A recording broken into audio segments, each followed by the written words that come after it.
David didn't write Psalm 23 from a peaceful vacation. He wrote it as someone who knew fear, pressure, loneliness, and survival. And somehow, he still trusted God. That's what makes this psalm so powerful. These words didn't come from a man living an easy life. They came from someone who had been hunted, betrayed, exhausted, and pushed through some of the darkest seasons imaginable. David understood what it felt like to carry pressure nobody else could fully see. And maybe that's why millions of people still return to Psalm 23 today. Because life can look stable on the outside, while internally someone is fighting fear, stress, uncertainty, or emotional exhaustion. And in the middle of all that, Psalm 23 reminds us of something we desperately need to hear. God does not abandon his people in hard seasons. He guides them, protects them, walks with them. Psalm 23 isn't just something people read for comfort. It's the honest words of someone choosing to trust God while walking through difficult seasons. Written by King David, a former shepherd who understood both danger and dependence. This psalm reveals what it means to be cared for by God, like a shepherd cares for his sheep. And today, we're going through Psalm 23, verse by verse, understanding what it meant back then, what it means for Christians today, and why these 6 verses still bring peace to millions of believers around the world. Verse 1. The Lord is my shepherd. I shall not want. David begins with one of the most powerful statements in the Bible. The Lord is my shepherd. A shepherd guides, protects, feeds, leads, and stays close to the sheep. And David understood this deeply because before he became king, he was a shepherd himself. He knew sheep are vulnerable animals. Without a shepherd, they easily become lost, anxious, or attacked. And spiritually, people are often the same way. We try to lead our own lives without God and eventually become exhausted trying to carry everything ourselves. But David says, the Lord is my shepherd. Not just a shepherd.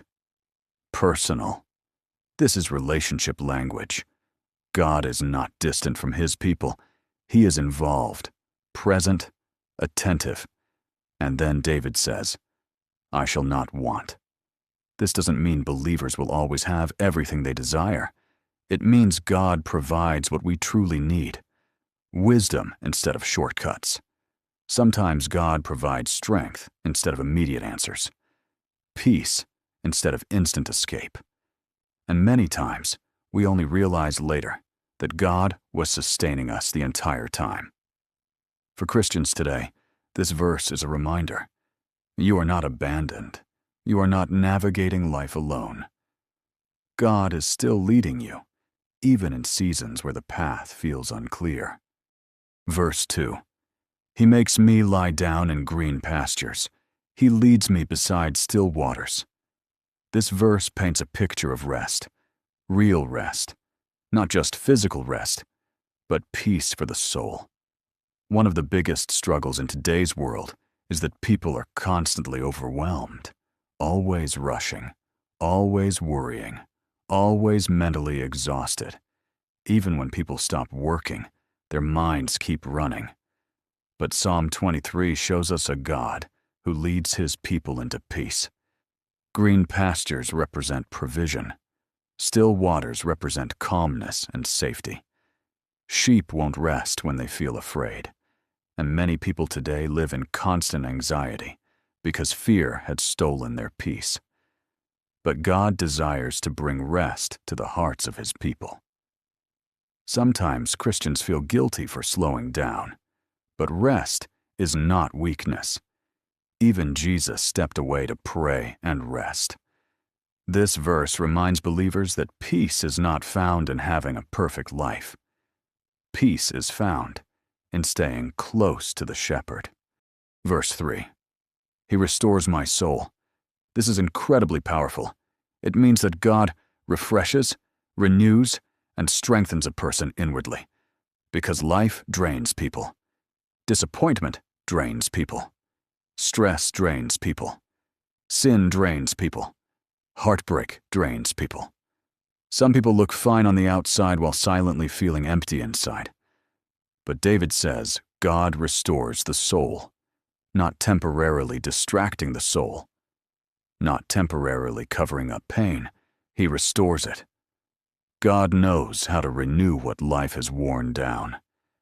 And restoration often happens slowly, sometimes through prayer, scripture, or worship, and sometimes through difficult seasons that reshape our hearts. Many Christians think they have to stay spiritually strong all the time. But Psalm 23 reminds us that even faithful believers need restoration. And the beautiful thing is, God does not shame exhausted people. He restores them. Verse 3 continues, He leads me in paths of righteousness for His name's sake.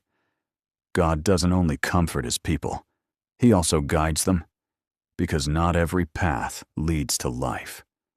Some paths look exciting at first, but eventually lead to destruction. God leads believers toward righteousness because He sees the full picture that we cannot see. Sometimes God says no to certain relationships, opportunities, or desires because He knows where those roads end. And while His direction may not always make sense immediately, His guidance is always rooted in wisdom and love. Following God is not about perfection. It's about continually allowing Him to direct your steps. Verse 4.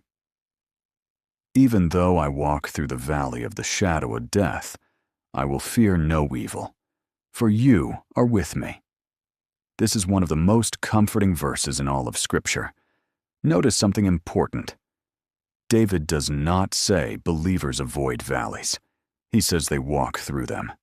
Faith does not remove every difficult season. Christians still experience grief, uncertainty, sickness, betrayal, anxiety, and pain. But the difference is this: God walks with them through it. And that changes everything. The valley represents dark seasons in life, moments where fear feels close, moments where answers feel far away, and maybe someone watching this feels like they're in a valley right now. Financial pressure, depression, loneliness, fear about the future, silent emotional battles. Psalm 23 does not deny those realities. It reminds us that God's presence is greater than the darkness surrounding us. David says, I will fear no evil. Why? Not because he's strong by himself, but because God is with him. Sometimes God calms the storm. Other times, He gives us strength to walk through it. Either way, He never leaves His people alone. Verse 4 continues to say, Your rod and Your staff, they comfort me. The shepherd's rod was used for protection. The staff was used for guidance. This means God both protects and directs His people. And sometimes God's correction is part of His protection. Not every closed door is punishment. Sometimes it's mercy. Sometimes what frustrates us today is actually saving us from pain tomorrow. The shepherd sees dangers the sheep cannot see. And Christians can trust that God's guidance is rooted in love, even when life feels confusing. Verse 5. You prepare a table before me in the presence of my enemies. This verse is powerful because it shows God's blessing, even in difficult environments. David doesn't say the enemies disappear first. The table is prepared in their presence. That means God can still provide peace, strength, favor, and hope, even while battles are happening around you. Some people think they need perfect circumstances before they can experience joy. But real peace comes from God's presence, not perfect conditions. Listen to this next part of verse 5. You anoint my head with oil, my cup overflows. Anointing oil in biblical times symbolized blessing, healing, and favor. And my cup overflows represents abundance. Not necessarily material wealth, but spiritual abundance. An overflowing cup can mean peace in chaos, hope in hardship, strength during exhaustion, or joy even after heartbreak. God's goodness is bigger than temporary circumstances. And many Christians can look back and realize, I should have fallen apart during that season. But somehow, God carried me. That's overflow. Verse 6. Surely goodness and mercy shall follow me all the days of my life. David ends this psalm with confidence, not confidence in himself, confidence in God's character. Goodness and mercy follow believers because God remains faithful even when life changes. Some seasons feel beautiful, others feel painful, but God's faithfulness remains constant. And notice, David says, all the days of my life, not only during easy seasons, all days, even broken days, confusing days, lonely days. God does not stop being good because life becomes difficult. Verse 6 continues, and I shall dwell in the house of the Lord forever. This final line points toward eternal hope. For Christians, this life is not the end of the story. There is eternity with God, and that hope changes how believers endure hardship. Because pain is temporary, but God's presence is eternal. Psalm 23 ultimately reminds Christians that no matter what happens in life, the shepherd never abandons his sheep. Psalm 23 is not just a chapter people read at funerals. It's a daily reminder that God walks with his people through every season of life. When you feel anxious, he is your peace. When you feel lost, he is your guide.